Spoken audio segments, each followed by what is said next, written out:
कोई साथ नहीं देता तो एक बार इसे जरूर सुने। एक शहर में बहुत ही ज्ञानी प्रतापी साधु महाराज आए हुए थे।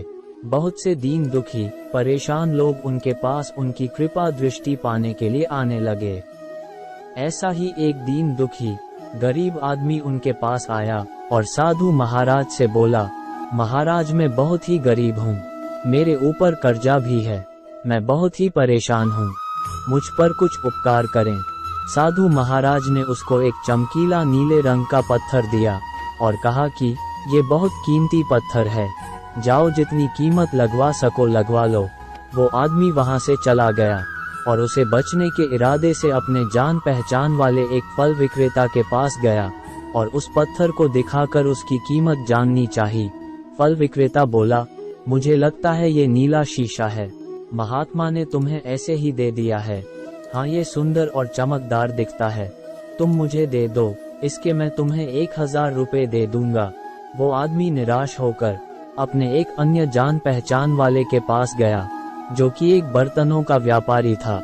उसने उस व्यापारी को भी वो पत्थर दिखाया और उसे बचने के लिए उसकी कीमत जाननी चाहिए। बर्तनों का व्यापारी बोला, ये पत्थर कोई विशेष रत्न है, मैं इसके तुम्हें 10,000 रुपए दे दूंगा। वह आदमी सोचने लगा कि इसकी कीमत और भी अधिक होगी और यह सोच वो वहां से चला आया।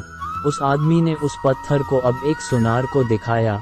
सुनार ने उस पत्थर को ध्यान से देखा और बोला, ये काफी कीमती है, इसके मैं तुम्हें 1,00,000 रुपए दे दूंगा। वो आदमी अब समझ गया था कि यह बहुत अमूल्य है। उसने सोचा क्यों न मैं इसे हीरे के व्यापारी को दिखाऊं।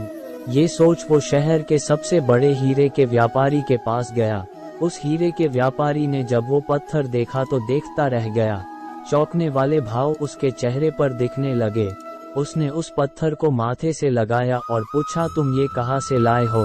ये तो अमूल्य है, यदि मैं अपनी पूरी संपत्ति बेच दूं तो भी इसकी कीमत नहीं चुका सकता। एक मेंढकों की टोली जंगल के रास्ते से जा रही थी। अचानक 2 मेंढक एक गहरे गड्ढे में गिर गए।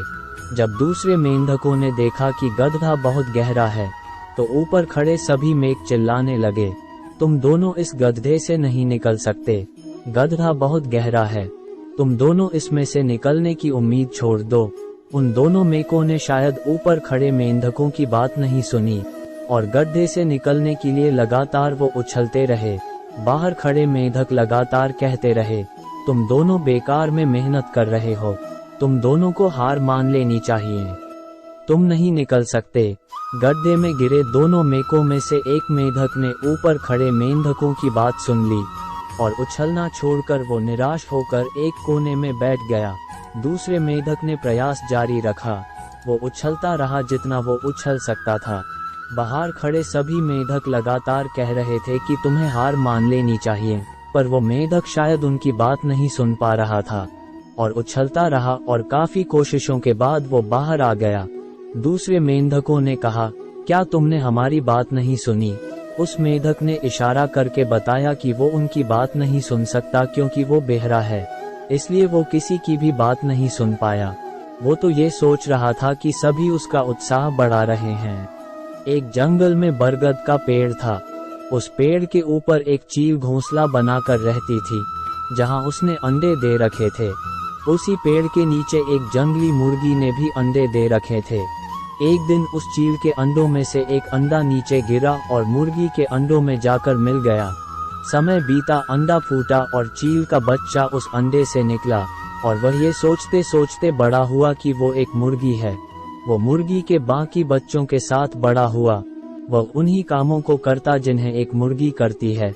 वो मुर्गी की तरह ही बोलता, जमीन खोदकर दाने चुगता और वो इतना ही ऊंचा उड़ पाता जितना कि एक मुर्गी उड़ती है। एक दिन उसने आसमान में एक चील को देखा जो बड़ी शान से उड़ रही थी। उसने अपनी मुर्गी माँ से पूछा कि उस चिड़िया का क्या नाम है जो इतना ऊंचा बड़ी शान से उड़ रही है।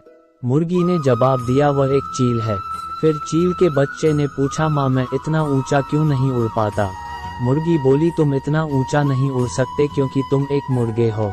उसने मुर्गी की बात मान ली और मुर्गे की जिंदगी जीता हुआ एक दिन मर गया।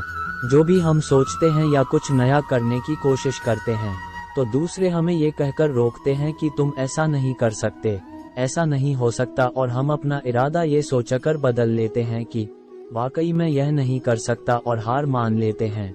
इसका मुख्य कारण है अपने ऊपर भरोसा न होना, अपनी शक्तियों पर भरोसा न होना, अपने काम पर भरोसा न होना।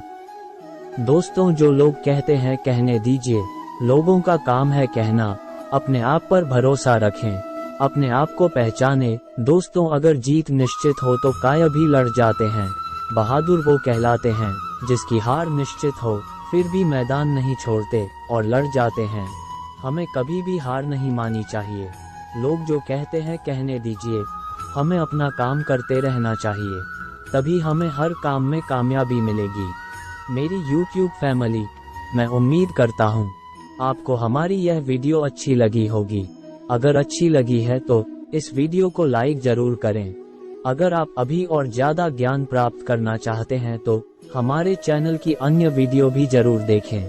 और अगर आप चाहते हैं कि आपको हमेशा ऐसा ज्ञान मिलता रहे तो हमारे चैनल को सब्सक्राइब जरूर करें।